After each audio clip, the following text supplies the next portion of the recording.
Like the reason I wanted this job, the reason I wanted to apply for the job that I will have tomorrow in this world. That's right. Is very specifically because I think that civil servants and public servants, contractors working for the government as well, deserve the same access to tools that industry and everybody else has.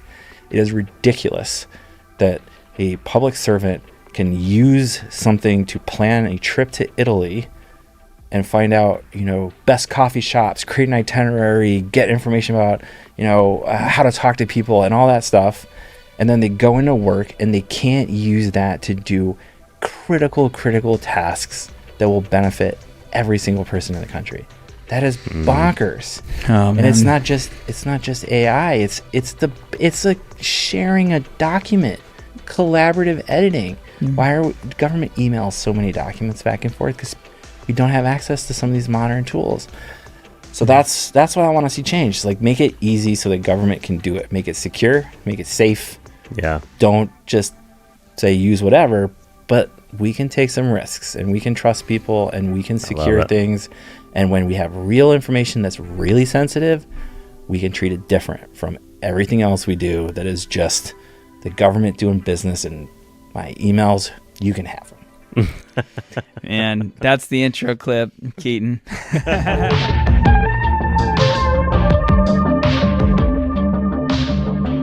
We are here today with Free Speech Pete.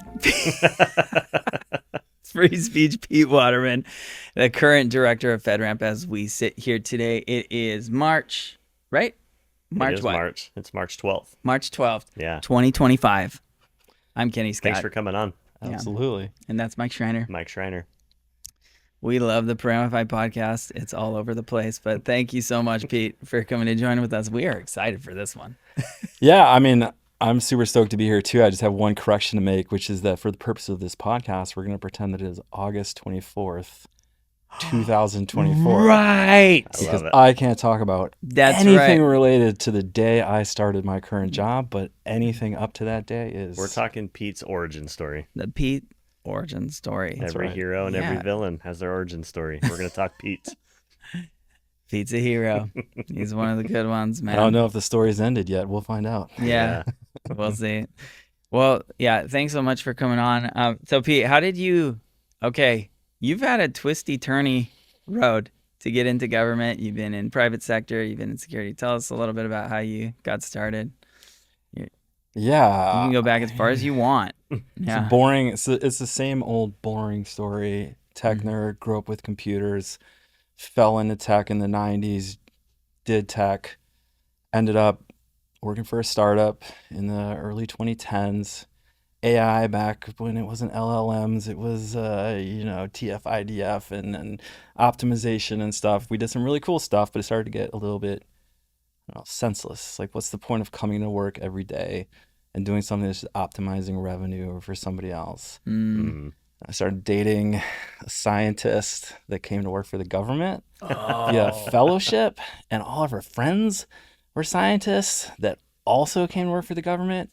And at a party, I was talking with one of my friends. I said, I wish there was something like that for college dropout tech nerds to come to government. And she pulled up on her phone just right there, like, I think there is something. It's called this U.S. Digital Service. And I looked at it and I laughed and I was like, one day, maybe I'll do that. 2 years later, I quit my job. When I took a bunch of time off, travel the world. After a while, my partner after we'd been dating at that time for years and years said, "Hey, you got to get a job." And I said, "Oh yeah, I'll try that U.S. Digital Service thing. Let's go work for the government and see what that is like." And that put me on this just bizarro, crazy journey that led to me quitting my time in the government in February of 2024 because I could not handle it anymore. Partially because of this program called FedRAMP that I just kept running into and causing problems, but not because the program was wrong, because people misunderstood it. They didn't know the right way to use it. They were not playing, they just weren't doing things right. And it was a constant set of education of, hey, this is how this should work. You're not doing it right. You can take risks. It's a risk management program, not a zero risk program. So I quit. and It went was on a that big motorcycle painful. trip. Yeah, I mean, it was one of many reasons, to be very, very clear. Okay. There's a lot of technology in government is a very hard problem to solve. Mm. Anything that you want to do in private sector that a startup you can do in a weekend with a couple of folks might take a year and a half, and $10 million in government. And that people celebrate that you crushed it in many situations because it's just not set up for something like that. Yeah. So yeah, I walked away, got some emails about a new job opening up. Was like, oh, do I want to go back to government? I'll apply. It's government. I'll never get a government job again. Like, I'm not gonna do that stuff. And somehow it worked. Yeah. That's awesome. I know there's a ton of people really excited about what you guys are doing now, and we can't talk about it, but that's super exciting. One question I do have Yeah. for when this is not FedRAMP related, but it is post getting the job. So we'll cut this if you don't want to answer the question. But you listened to the podcast back in the day, and we had a guest on the podcast, AJ, who's awesome.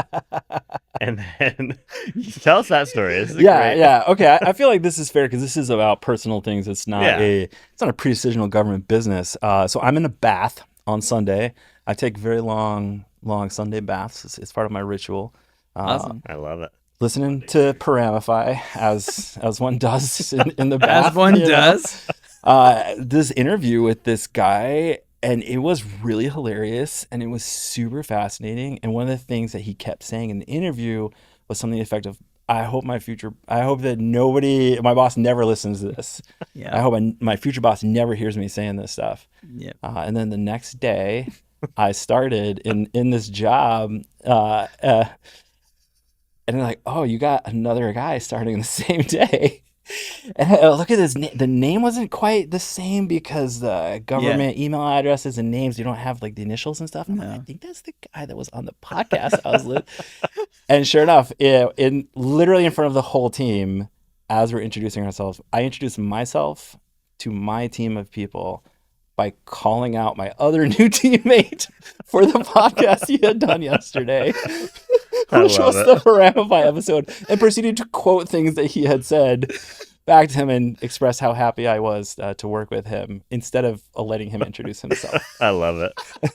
So let future guests beware. Being on the Paramify podcast might be a career limiting move. Fair warning. There are dozens of us. Dozens.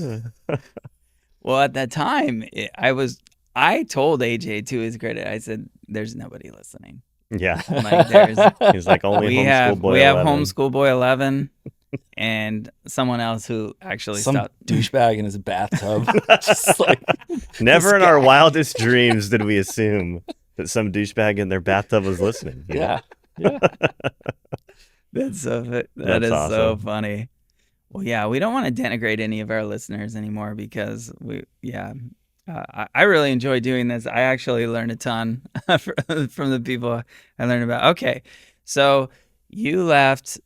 We got to dive in deeper. So let's go into some of the details of like what were some of those challenges then, like the legacy challenges that they're dealing with.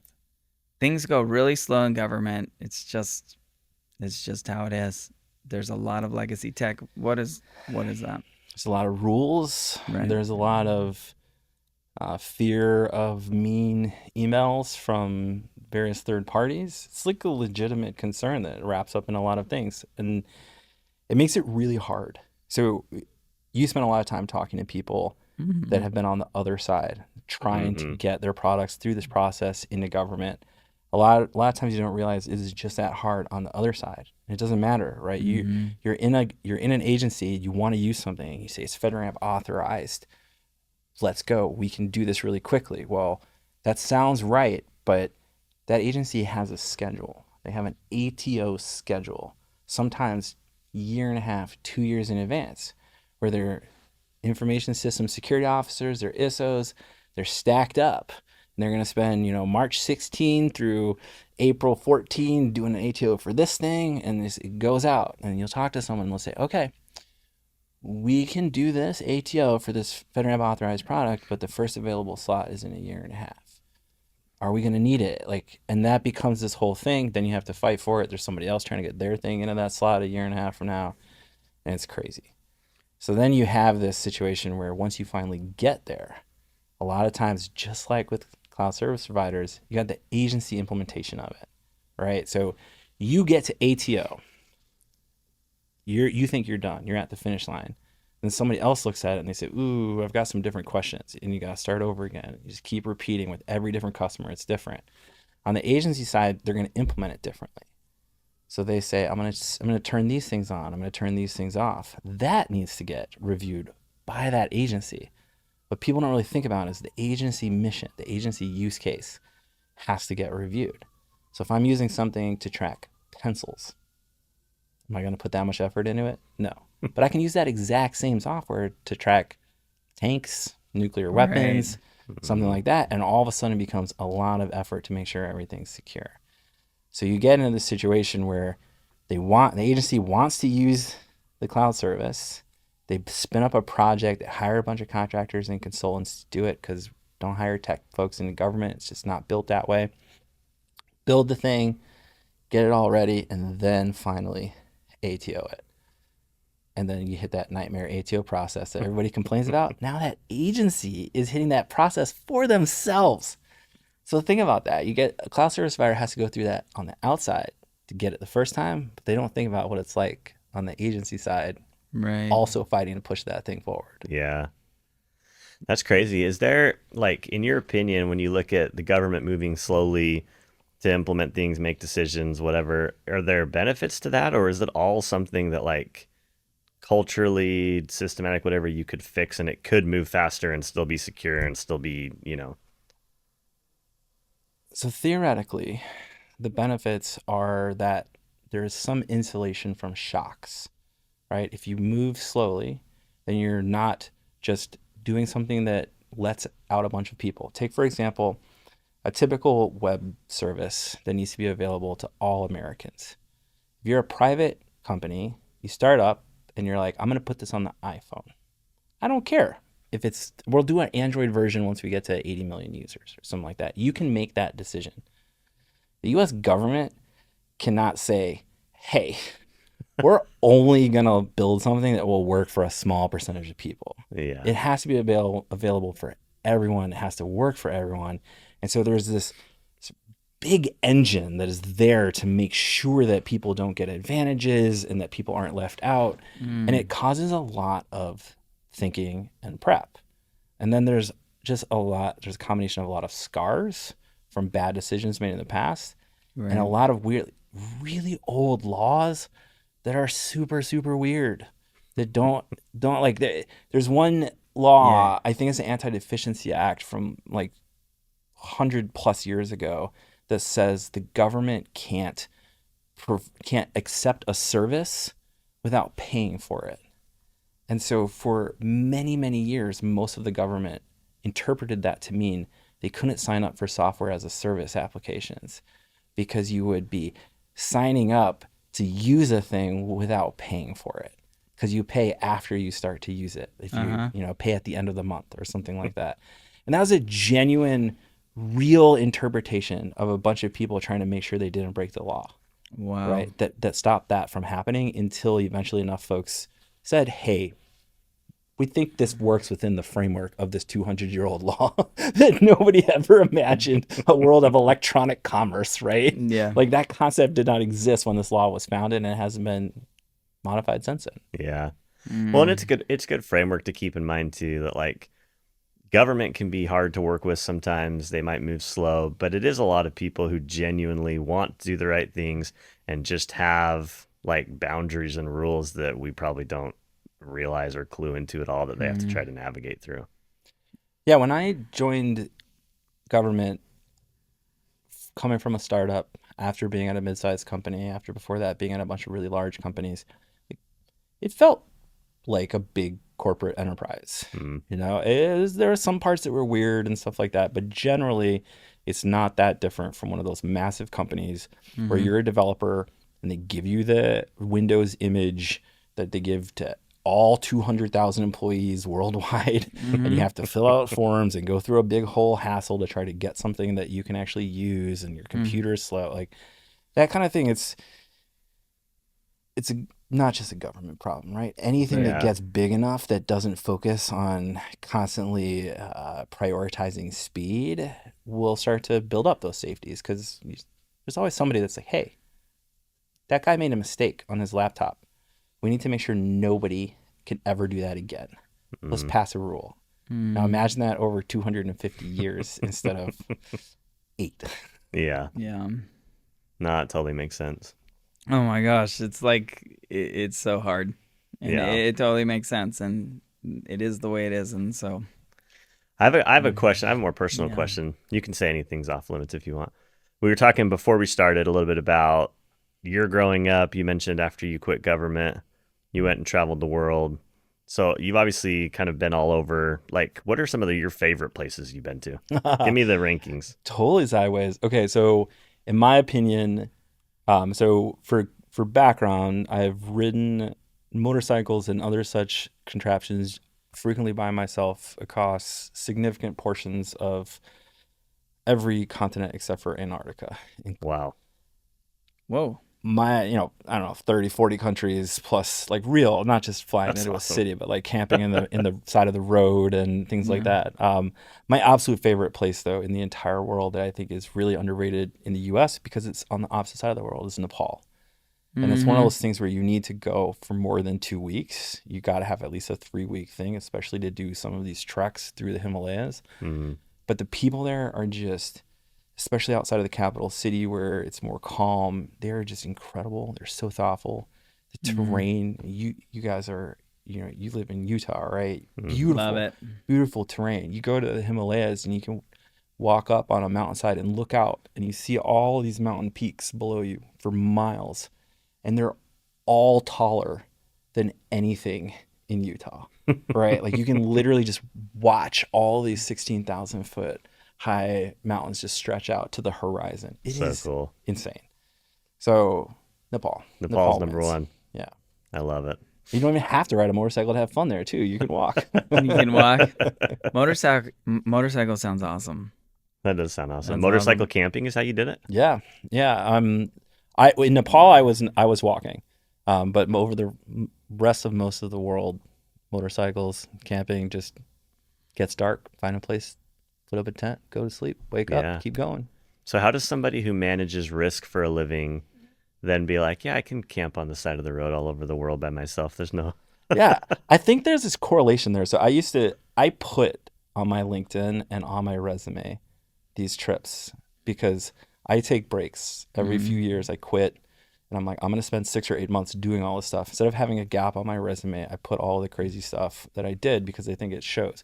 Who do you want in a high tense situation in a boardroom or at a conference table? Do you want somebody that has spent their whole life honing their skills at business? Yes, of course, you want that.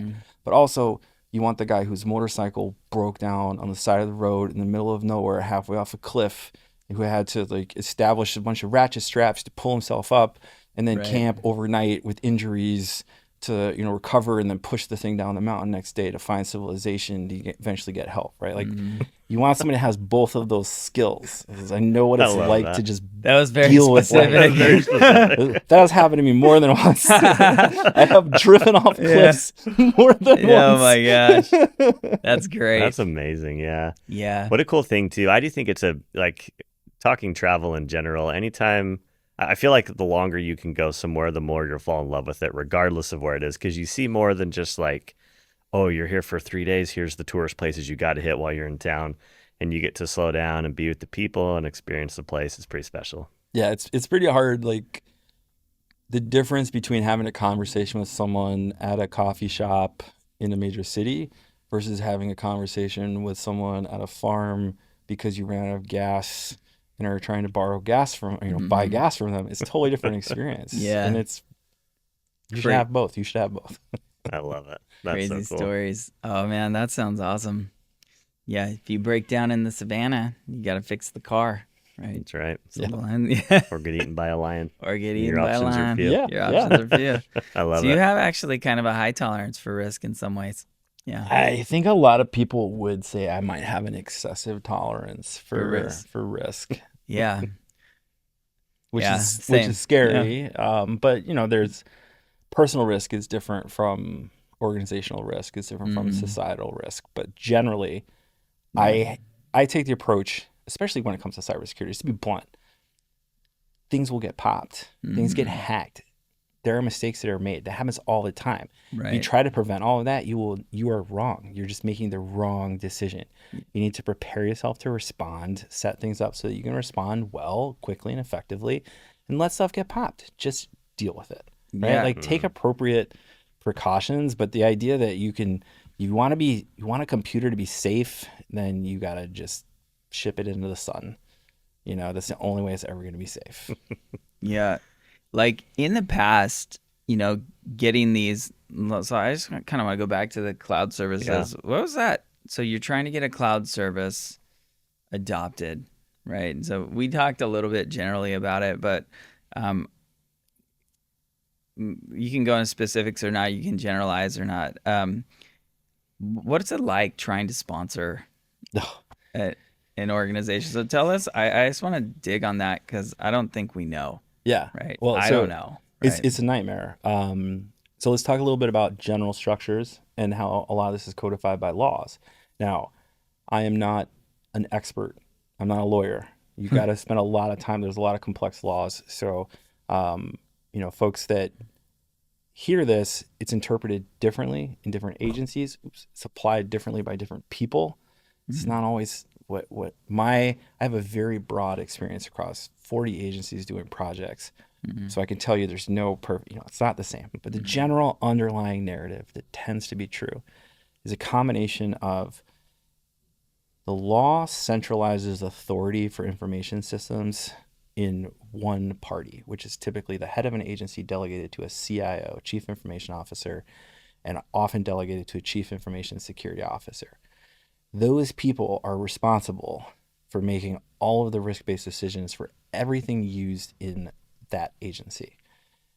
So the first problem that you have there is imagine a company like an engineering software company. Imagine your IT, the person that runs your office IT, they're responsible for determining everything that the engineers can use to build stuff. It doesn't work. It's a different, enterprise IT is a different skill set. It's a different risk management appetite. It's just a different knowledge. Everything is different than what engineering does. So everything has this enterprise IT feel to it. Then you also have problems of a lot of very well-meaning Congress people over a long period of time think that if you take something the size of government and you make sure that they try to do everything the same way, they can be more efficient. FedRAMP is kind of one of those examples, right? It makes sense on its face. So you have these rules that say agencies have to have enterprise IT plans. They have to have enterprise licenses. They have to focus on things that are most efficient for the entire enterprise. So take Department of Homeland Security with 100,000 or so, maybe 200,000, lots of employees, right? Not including contractors, a few 100,000 more contractors. The law and their policies and the rules are incentivized for them to prioritize something that can be efficiently used across their entire user base. So they're worried about things like email, about web browsers, how people connect to stuff, what people use. That matters.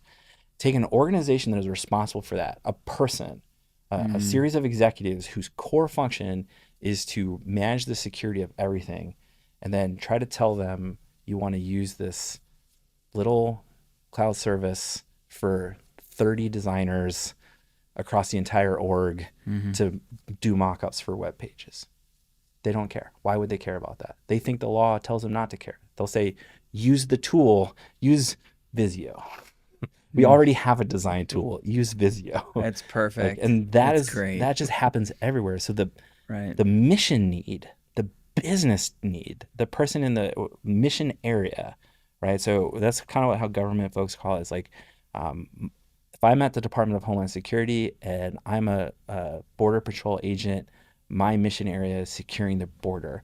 I have specific needs for cloud services that I might put on my phone and to access information and to do things like related to security alerts, stuff like that, that is an entirely different mission need than someone in the same department who works at FEMA, whose mission need is based on forms out in the field, based on analysis of disasters and things like that. Right. But ultimately, in DHS's case, there's some delegation down to each of these, like what we call components.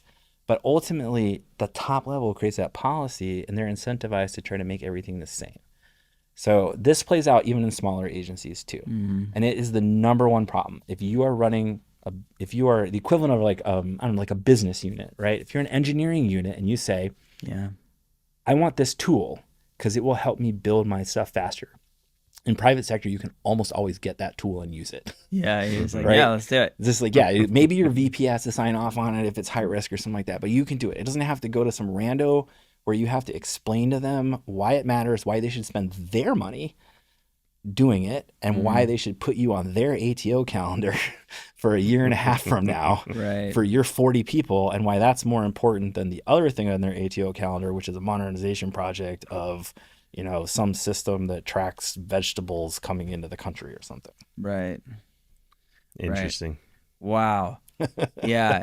So It is a tough situation to navigate when you're Yeah. in there and you're like, we got people that can't deliver what they need because they need this system, yeah. but we can't get it authorized because nobody has the time or inclination to actually do the 2 weeks of work required to get it authorized. Yeah. And I know that's like kind of what you're working on now. Is there a way to remedy that? Is there a way to move it forward? Yes. Yeah. I mean, oh, good. This, like, we see it modeled to some degree every day at some agencies that are more progressive, that are smaller and quicker, that are more focused, where they see themselves as like their primary purpose is not to secure the enterprise. Their purpose is to serve the mission area, Right. and make sure that people in the mission area have the tools that they need. When that works, those agencies, they can deliver stuff fast. They spin up teams. I'm not going to call anybody out or celebrate in particular right now, but there's like some places that have like teams that are focused. Their job is to do FedRAMP authorized sponsorships and to build in those things. That is a big difference from a team that all they do is FedRAMP versus a team that on Tuesday they do FedRAMP and then Wednesday, 2 weeks later, they're doing a mainframe. Right? Like that team has no idea what is going on. They're just following a checkbox. The FedRAMP team, once they've done it 3 or 4 times, they know what's up. They're fast. They've they're got a smooth. system. They're consistent. Right. Yep. And those Sharp. sponsorships go clean. They go fast, and people get in there. So that's kind of it's an incentive thing, and it's a cultural thing, and it's like a little bit of a money thing. If you have more money, you're more likely to stand up special people to do one thing rather than try to use the same people for everything. Sure. Makes sense. Sure. That's like so maybe you can I'd love to hear it from you. Why do you need an agency sponsor? Yeah. So this is actually a very interesting concept because don't think of it from the idea of sponsorship. Think about what FedRAMP as it exists today is. It a misnomer? Is it it is. Well, FedRAMP does not like calling it that. Okay. Because it's confusing. It's like old stuff. But okay. So the core of FedRAMP as it existed historically was one agency does something with the cloud service provider. Let's call it the ATO, right? Mm-hmm. I make you fill out this questionnaire. That questionnaire happens to have 800 questions. Nice. You answer that questionnaire. That agency is like, cool, I'm going to use you. And then you go to another agency and they go, here is my questionnaire. Please fill this out. And you go, I filled it out for that other agency. And for whatever reason in private sector, it's totally normal, right? If you sell to Google and then you go to Facebook, you're not going to go, Google already bought this, bro. Why are you asking me these questions? That's right. like the meta security team is going to put you in a box and they're going to talk to you and they're going to ask you for those questions. So in government, we got that whole idea of economy of scale. So somebody came up with the idea, brilliant idea of, hey, if one agency does the work, they have the paperwork, why don't they send it to a central person and then another agency can ask for that paperwork. Mm-hmm. So think of it as just like a copy. Here is you get an ATO at the VA and DHS wants to use you. Yeah. DHS looks at the VA's paperwork, and now they've got answers to 800 questions that they would probably ask. Right. So that was the core concept. This is a very oversimplified. I'm sure there are Right. people listening that are like, Pete, there's so much more nuance to this. I was Right. there back in 1987 when we were talking about this. Cool. But like that is the effective like Right. top level vibe. So somebody has to do that work of getting those 800 questions answered with a CSP and having a federal agency sponsored team like vet that and make sure that it's legit. Mm-hmm. And that is what became the idea of a sponsor. Somebody has to front that money. Got it. And then as FedRAMP grows, you run into the problem, of course, where it created a false incentive where you could say, if this is something that a lot of people want to use, I can wait for somebody else to spend the money, to Yeah, I know. invest the time. And then once they've done it, I can just look at their paperwork and make a decision real fast. And that is what led to, in my opinion, in my experience, that is what led to this underlying problem. I got to see that firsthand when I was acting CISO at an agency with a very crazy and unreal experience. And I'm so grateful I got to have that. I was acting CISO at an agency where a cloud service provider, that agency had sponsored that cloud service provider. It's New Relic. I'm going to name drop them. Yeah. They're cool as heck. Yeah, so good. At the time We I use was a them. dev, I was like, Right. New Relic is highly, highly important. I mean, this is Right. like 2020. Like, we got to have New Relic in FedRAMP. Right.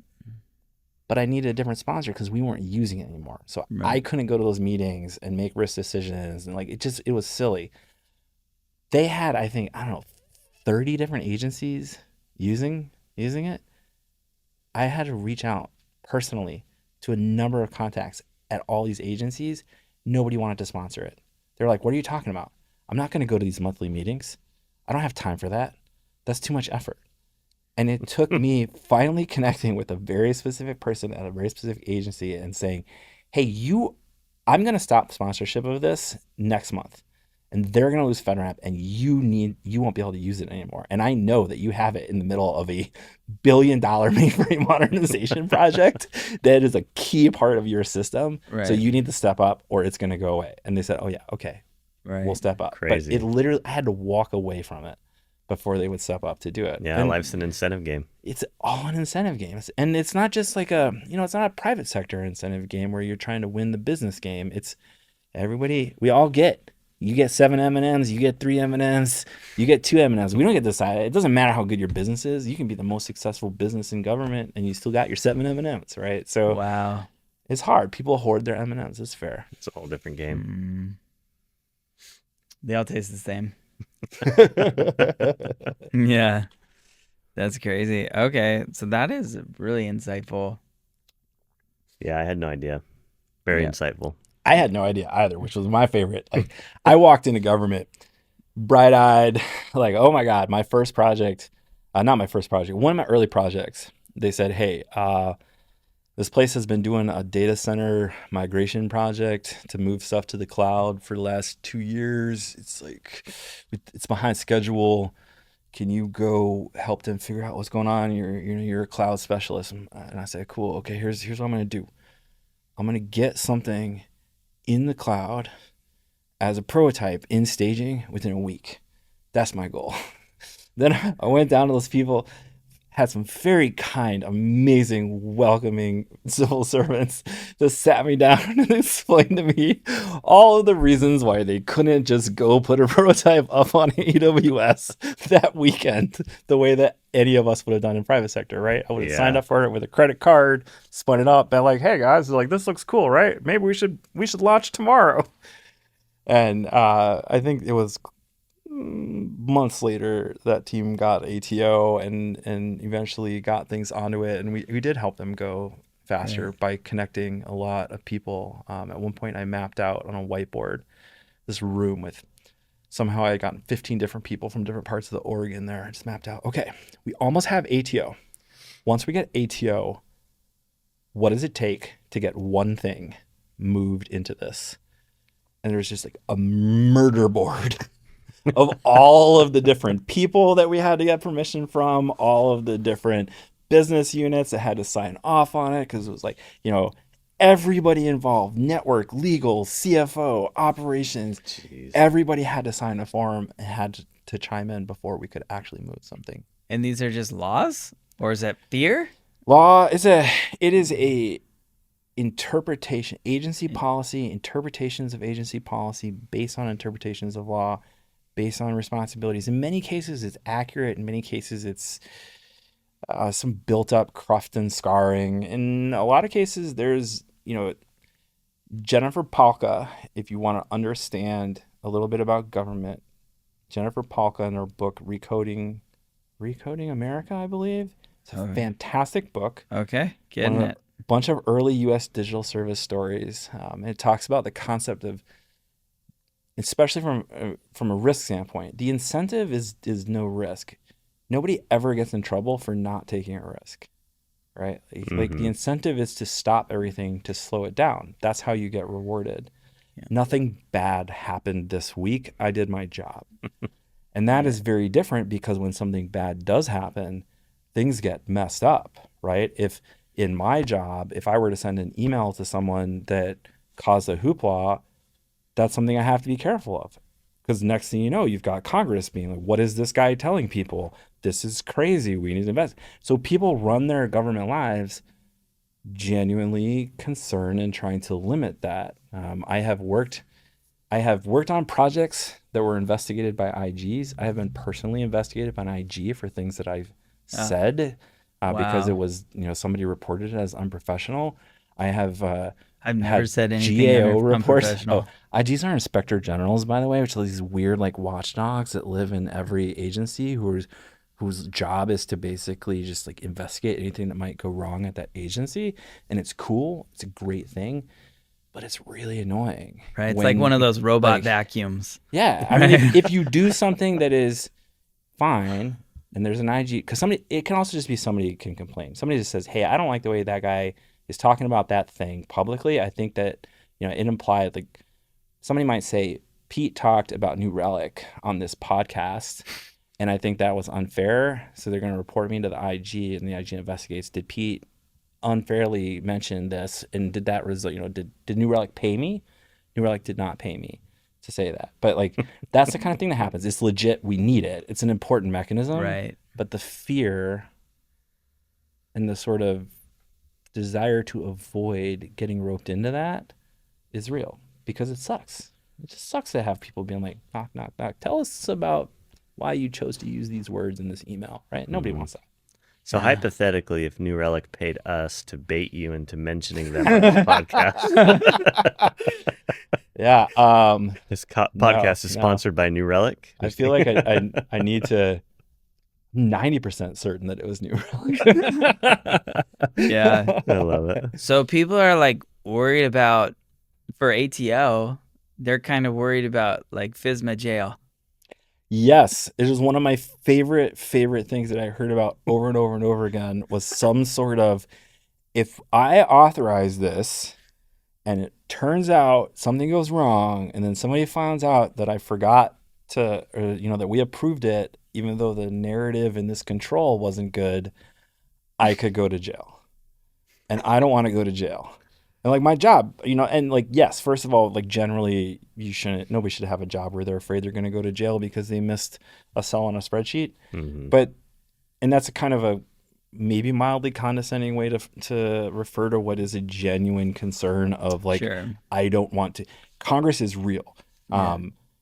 If there is a breach, even if it is a minor breach at an agency, next thing you know, that CIO is testifying in front of Congress about decisions that were made most likely by a contractor that had nothing to do with anything that, again, like we talked about earlier, it's normal. So what, right. Man? Mm-hmm. So you accidentally had an open port and an APT from China popped it. If you found out and fixed it, you're good. Right. Like that's a win. It's when they pop it and you don't find out about it for 6 years, that's a problem. Yeah. But like, and response at that point, is important. People have moved on. Right. Yeah. And at that point, it's like, oh yeah, it wasn't me. Yeah. It's like, oh well, they say, well, okay, if they got in there and owned it for 6 years, what else have they owned for 6 years? And next thing you know, your whole infrastructure is being audited. All your servers are getting thrown out, and it's complicated. Yeah. It's hard. Mm-hmm. Yeah. So okay, so businesses like ours, like we recently went FedRAMP high, right? Because that was like super important for. So at some point in the future, you're planning on getting FedRAMP high. Yeah. At some point in the future, Maybe like 6 months in the future of August. Yeah. Right. We just made the decision a couple weeks ago. Yeah. Actually, we did make that You a decision time traveler, Kenny? we did make the decision on August 2nd. We did. Nice. August Okay. 2nd. Just It a was few like, weeks okay, ago we're gonna. from today. It was August 2nd when we're like, okay, we need to do this now. Go. Okay. Anyways, sorry about that. Yeah. So, but for us, right? We wanted to do that, but we've been advised, right? Hey, this is going to be a long journey, right? Because of this process. Do you see this improving for companies? Like, So not without mentioning changes Yeah. in any of that, right? No, I mean, Do you see it changing? So it's August, and it's a month after M2415, the OMB memorandum set new policy with the new vision for FedRAMP was released on July 25th, a month before this podcast is being recorded, and that was after a year of a lot of really public stuff. Mm-hmm. For me, what I saw from the outside was an environment where suddenly it appeared that senior leadership in government were invested in changes to FedRAMP in a way that I had never seen before. As a customer of the program, as a sponsor, and as a user of it when I was briefly a detailee, to all the times where I advised people on how to like leverage FedRAMP authorizations, et cetera, within government. From 2019, when I first walked into FedRAMP, all the way through to 2024, when I left government, it felt like nobody really cared about FedRAMP. There wasn't a lot of effort put into it to make it better, to add, like, it was just a business program. So the fact that started to change, and the fact that people started to pay attention to that and talk about it changing, that is the main thing that inspired me to actually apply for the position, because that's what I wanted.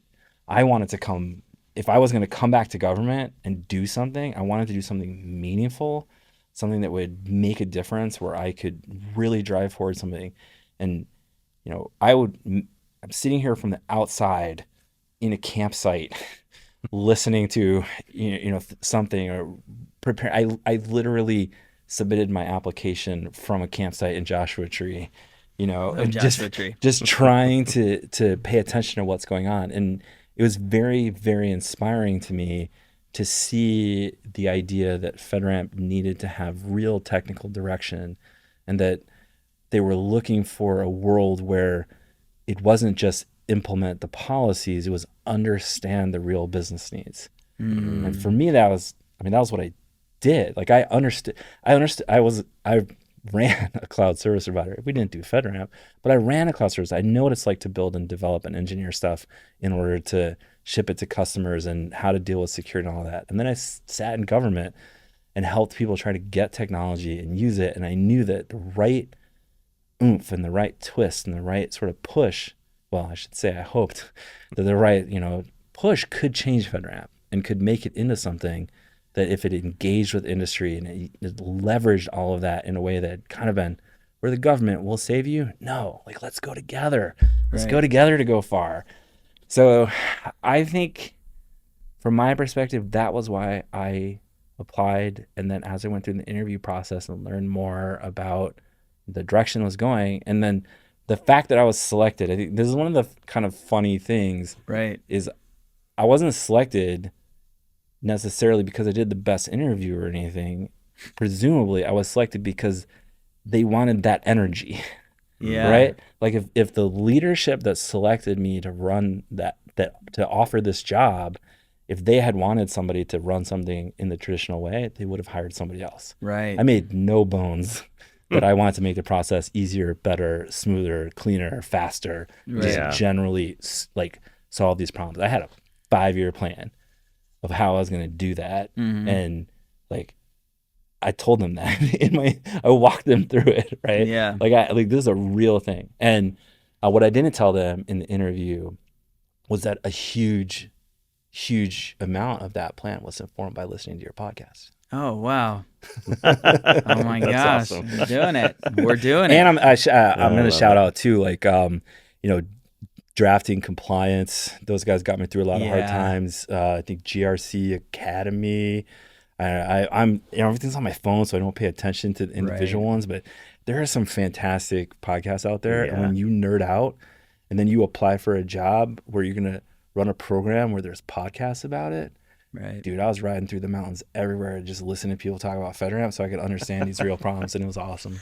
I love it. What do you think drove that appetite for senior leadership to start to want changes in it? Was it more from the industry side? Was it more agencies saying, hey, we need our vendors? Was it a mix? Like, where do you see that coming from? I would say it's all of that. I don't want to speak for all of the people involved because honestly, I've never really talked to them about beyond their personal motivation, right? Like there are some specific individuals that in August of 2024 they're doing podcasts, they're doing press releases, right? They're empowered executives that are talking about how they want to see FedRAMP change. And those people, I didn't know them. I mean, I had met both of them and stuff like that, but I didn't know them personally. I never had a conversation about FedRAMP with any of them. And so that it matters. Yeah. It is amazing how much the right person in the right position can create enough momentum over time to try to turn something different. And I am sure there are many, many, many people behind those that I didn't at the time get to know and I didn't realize were there, but I'm absolutely certain that there are a bunch of civil servants behind this as well pushing this forward. Because how can you not want FedRAMP to be more successful? Yeah. I love it. I love it. To me, when I finally, I mean, I'm always tongue in cheek, right, on this about like, this sucks so bad. And I think, you got to be able, it's really, really hard, right? Security is really, really hard. And so you got to be able to laugh at yourself and you got to have patience. For me, FedRAMP, when I finally understood it, and the only way you can do it is by doing it wrong. Right. And like learning from your mistakes and then seeing, what success looks like and, oh, that worked and that was much better. And it's just this incremental improvement. I finally started to understand like the intentions behind it. Right. It's just a big machine. Right. It's just we've been trying to interact with the big government machine. And can we get to a place where it actually works? Where like, hey, I can do everything I need to do from from an encryption perspective, from an identity perspective, change management, monitoring. It's really complete in cyber risk. And a lot of people are overwhelmed just by the way it's served up, right? And so can we make that a little bit more approachable? So it's exciting to hear for me because I hope that, to me, I'm really hopeful for the future, with FedRAMP. I'm really excited about it because I understand it, like what it's trying to do. I don't think that the way that it's been approached, is just has been frustrating for me. As a consultant, right, as a manager, as an individual contributor, it's like frustrating because a lot of the incentives are, if I'm a contractor, I go and I implement AC1 Part A1, AC1 Part B, AC1 Part C1, C2, and then just go to the next one. Contractors might just go through each and every step, and they do, and they're incentivized to do it, and they're like, look, but they don't take into account, capability, and that's really all I focused on. From a risk-based approach, how are you doing this? How are you doing this? And then can you back channel? What does that impact? Once I understood that and I saw, wow, FedRAMP's actually beautiful. It's really exciting if people understand it. It's so complete. It's so comprehensive. It's not a buffet of like, I kind of want to do this capability, but I don't. I think that it is important to have a standard of a capability standard not necessarily like a documentation standard, right?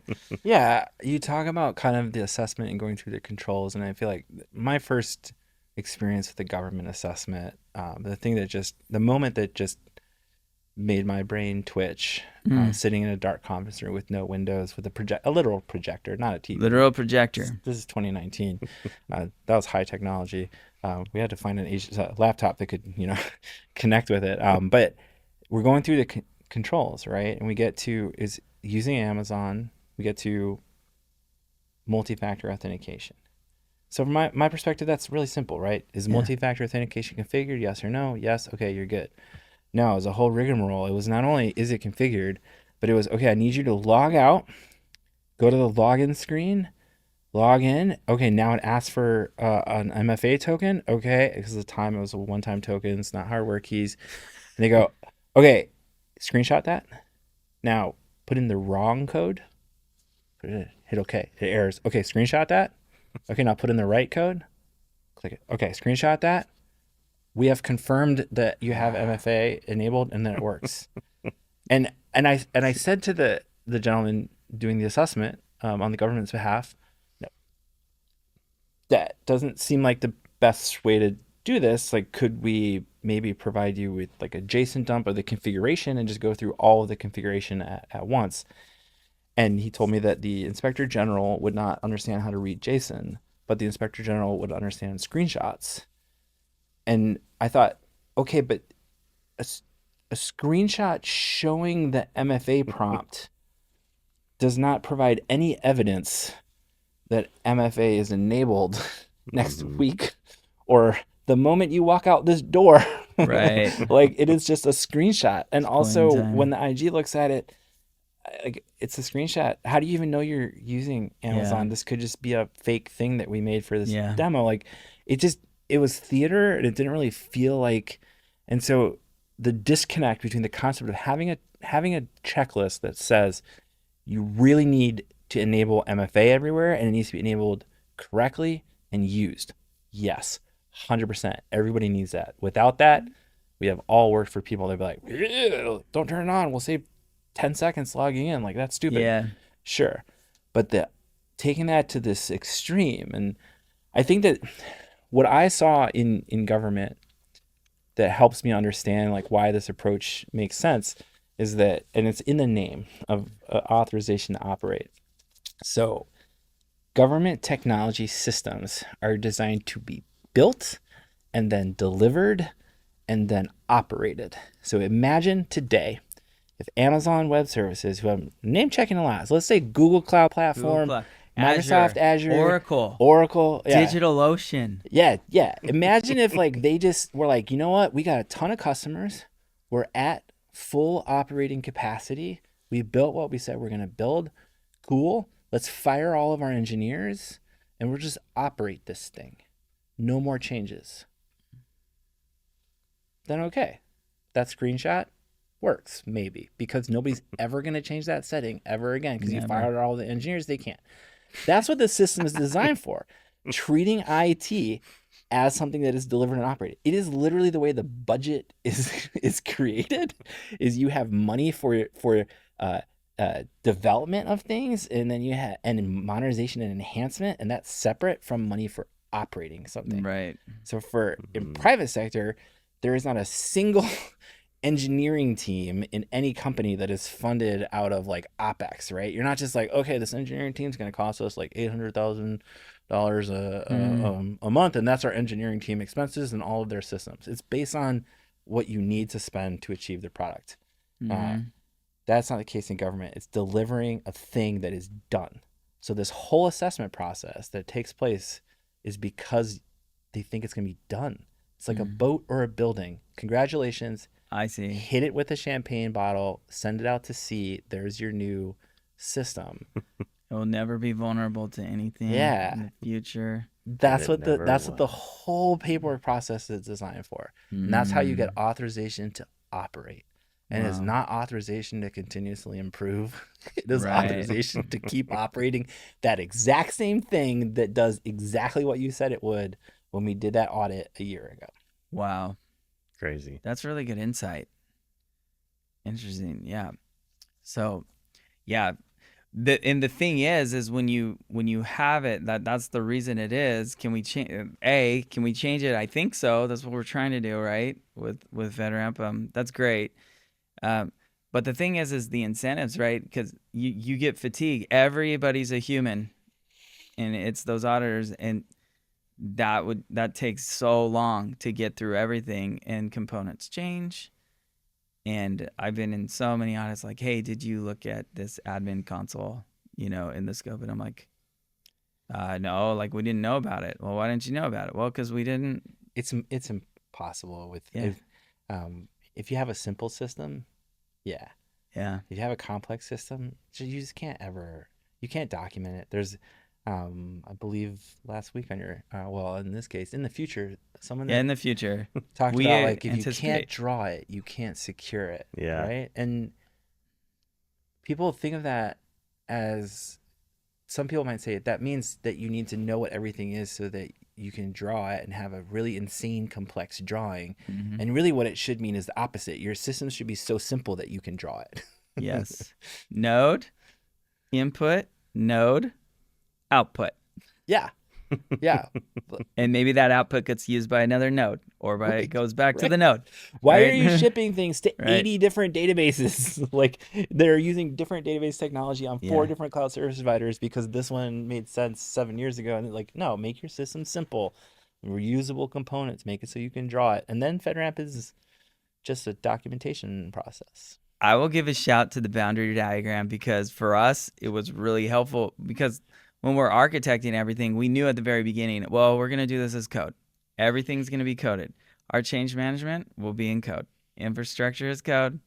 Applications will be managed with Helm. I've heard and it's cool because I learned from other people like, oh, have you tried this? And I'm like, I don't know. But our DevOps guy is incredible, right, Yeah, Micah? yeah. He's so good. He's so good. But for us, we drew out exactly how it wanted to do it. Me, the CTO, CISO, right? We to get me, Brad, and Mike, we just went together, looked at it, and even Isaac, our engineer, he was there he was with us, and we literally drew out how we were going to support, the mission of Paramify, exactly how we're going to do it. And that was awesome for us. We were able to draw it. And so therefore, like, implementing the security is not really a surprise because you can see it. Yeah. But I guess for legacy IT, it's not so easy. It's hard. Yeah. It's really hard. I mean, I'll tell you, Right. I'll tell you a little secret. Sure. I don't look at diagrams. I don't like them. They don't make sense to me. Yeah. I want to see the freaking list of systems. I want to see, like, and for me, that's, if you got a YAML file or a JSON file or even just a freaking text dump, something that I can pipe to, sort, grep, unique, awk, whatever, to get the information I want. Yeah. That makes me happier because I don't trust those diagrams, man. Oh. Unless they've been generated by code, I don't trust them. Absolutely not. Like, maintaining it now, that sucks. Like, Yeah. that's the different part. But going through the architecture exercise and through threat modeling, that's different. Absolutely. Just, here's your Terraform. Right, right. Here's everything. I mean, that. And here's yeah. And here's how we do it or Helm. Yeah. Here's how we What are configure the rules applications. for how That's it it. goes? Yeah. Yeah. So if we were to nuke this thing, right? Or just just gets fat fingered, which is a matter of time. It's a matter of time before something happens where you're like, yeah, we actually just lost everything. Great, no problem. Let's run it again. I was talking to the CISO at Elastic, and they had an incident, like, we're like, hey, we lost everything, but they were able to, 1.5 hours. I mean, Back. conceptually, that's one of the things I find humorous about documentation in general is Right. like a modern system. What is I think there's actually a NIST definition of the cloud, but generally what we think of the benefits of cloud services are like rapid elasticity, right? You can go up and down. So why do we create a process? There's like, show me a diagram that has all your stuff. Give me a spreadsheet that has all your stuff in it. And you're like, dude, I've gone up and down 800 EC2 instances in the last 7 minutes.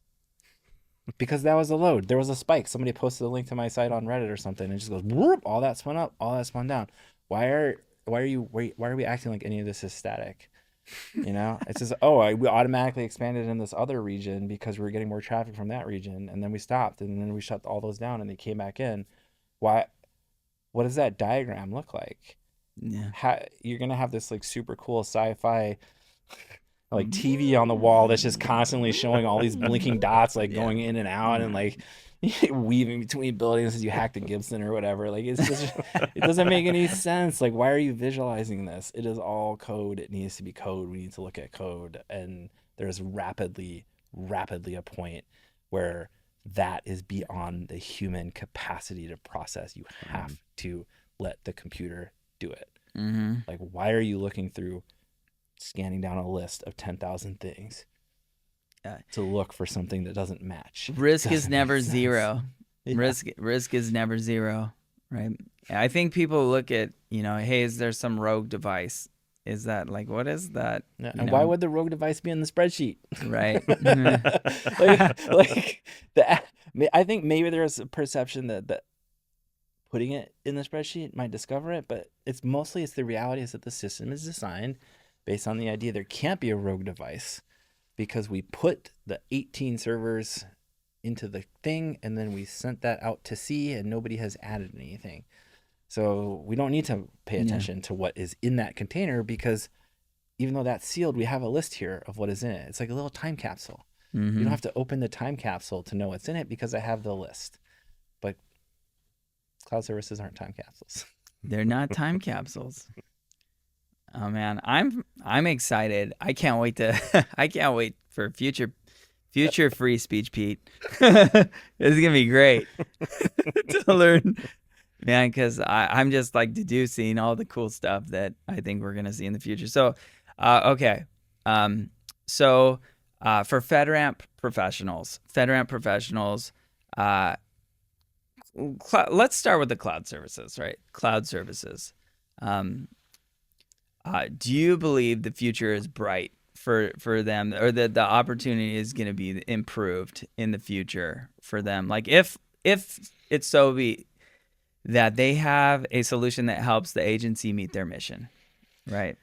Yeah, I mean, if you're working with FedRAMP stuff right now, if you're, I don't know, head of FedRAMP compliance for this SaaS company XYZ, you listen to this conversation, you think, that guy is insane.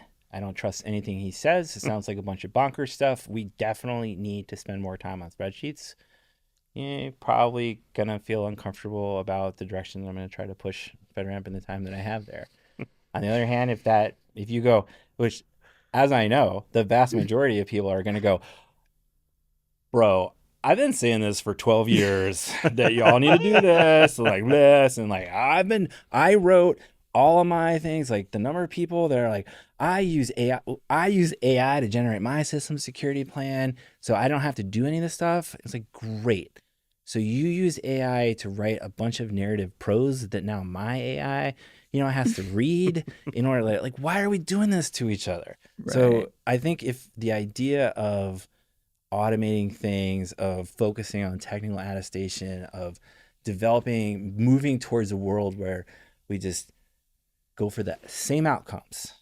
We know the system is secure, and we stop thinking about it from the perspective of having a manifest of what's in that time capsule that's never going to change.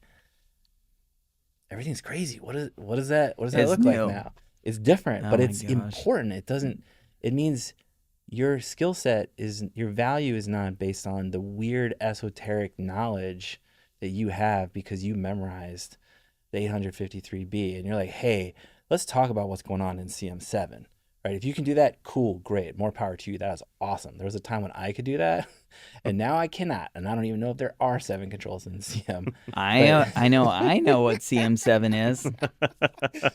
But like, if you're just like, hey, I want my system to be secure, and I want to build it out, and I want it to rock, then let's do that. Let's build that.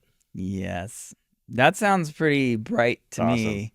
Yeah, that's that great. Sounds awesome. Yeah, you want to let's focus on actually addressing risk. It's risk. It's not like, oh, I have this awesome document. It's beautiful. That means I'm secure. Let's take this. Yeah.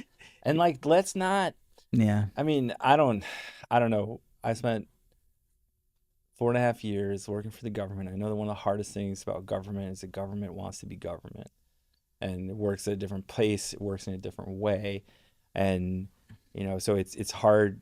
Government wants to be the provider of the solutions. Government wants to kind of sit in a corner. I've participated on the government side in things called RFIs. It's a formal process where we're like, hey, we have an idea. What is RFI again? It's a request for information. Oh yeah. RFI. So we say, hey, we wanna try this thing where we could like maybe do some. We wanna paint walls purple. We want to know what the pros and cons of painting walls purple would be, and like what it would look like for you to paint walls purple.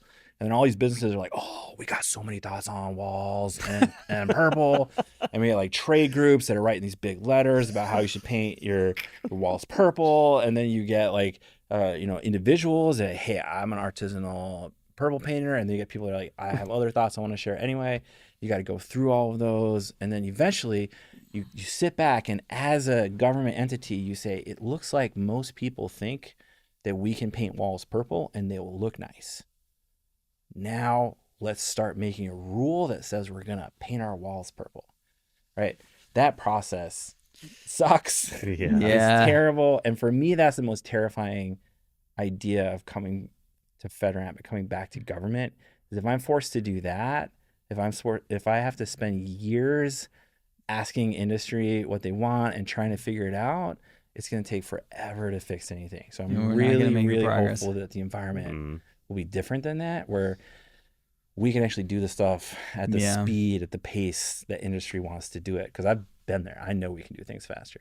We don't have to do a 1.5 years of RFIs to know that, like, we can find out devices aren't encrypted without looking at a spreadsheet, Oh my goodness. Is the story, like the narrative about how you implement security, is that still going to be important for agencies, right? Yeah.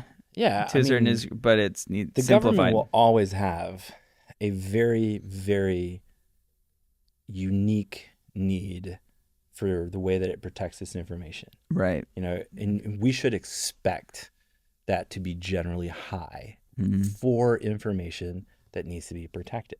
I think one of the things that I personally spent a lot of time when I was in government as an advisor trying to help people understand is the difference between what is really low impact and what isn't.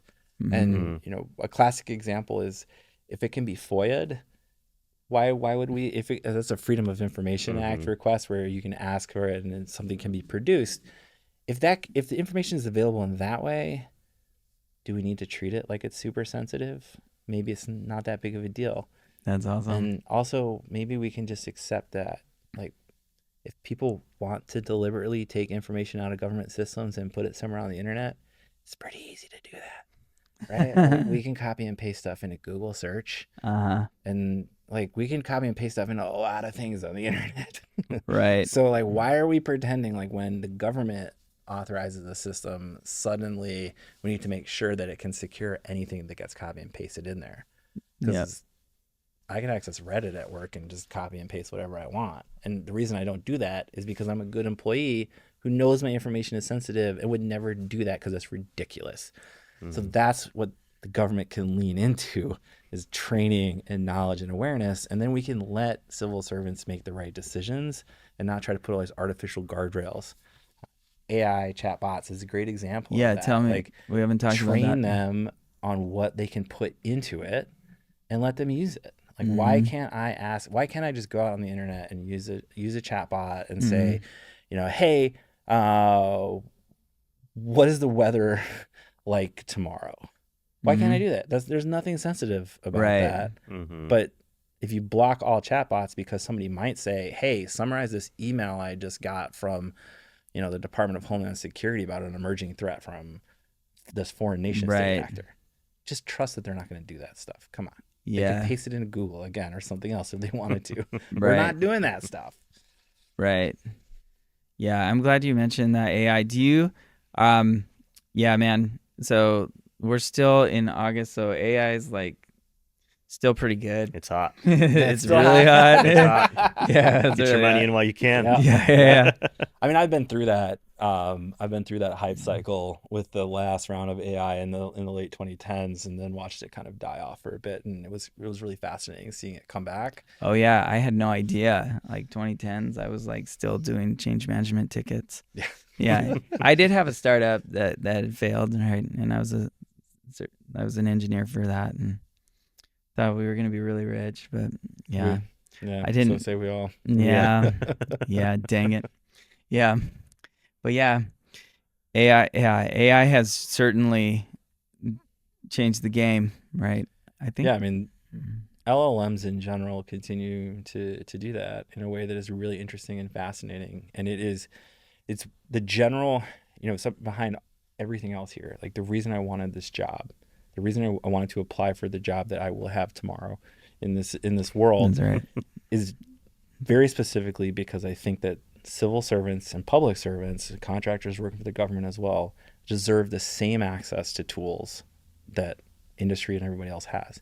It is ridiculous that a public servant can use something to plan a trip to Italy and find out, best coffee shops, create an itinerary, get information about, how to talk to people and all that stuff.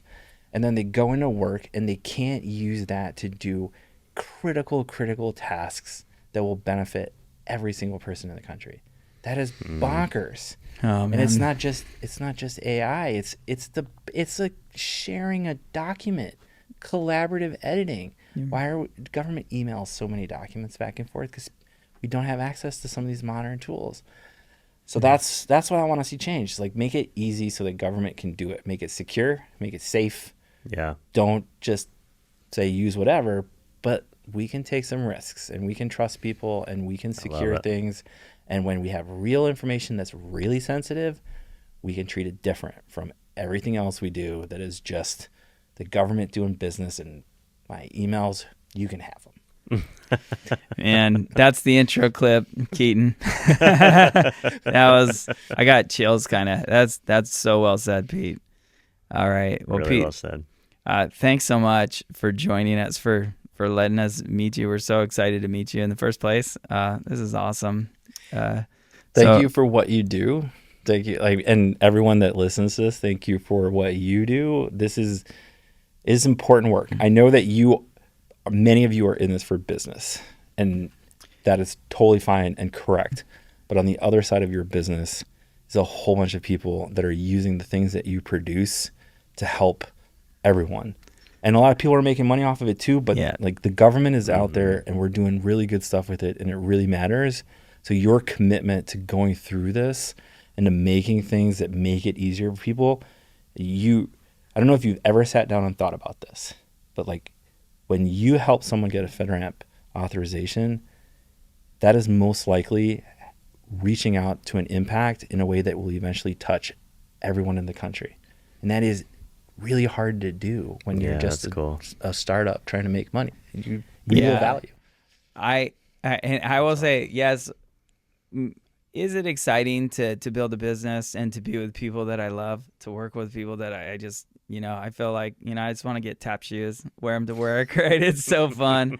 It's a blast getting a chance to work with Mike and Keaton and Mike and Adam and all of our squad, right? It's just a dream to do that.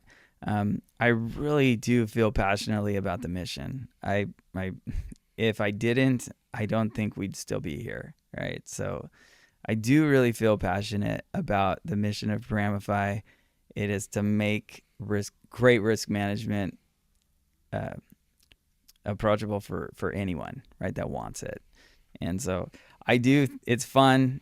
In particular, I find a lot of people that we're working with in government they care a lot about the mission. So much. They care a lot about this great nation of ours. And it's just fun to contribute in our own small way. And everybody who's believed in us so far, I'm just super grateful for them. Yeah. So thanks so much again. Yeah. Thanks for everything you're doing. Yeah. Or will do starting tomorrow. Starting. We're Yeah. excited to see what it looks like. Yeah, doubt. go easy on AJ. Yeah, well, we'll see. We'll see. I love it. I hope you guys keep on as a bright world ahead for everyone. Thanks. Yep. All right. Great episode. Thanks so much.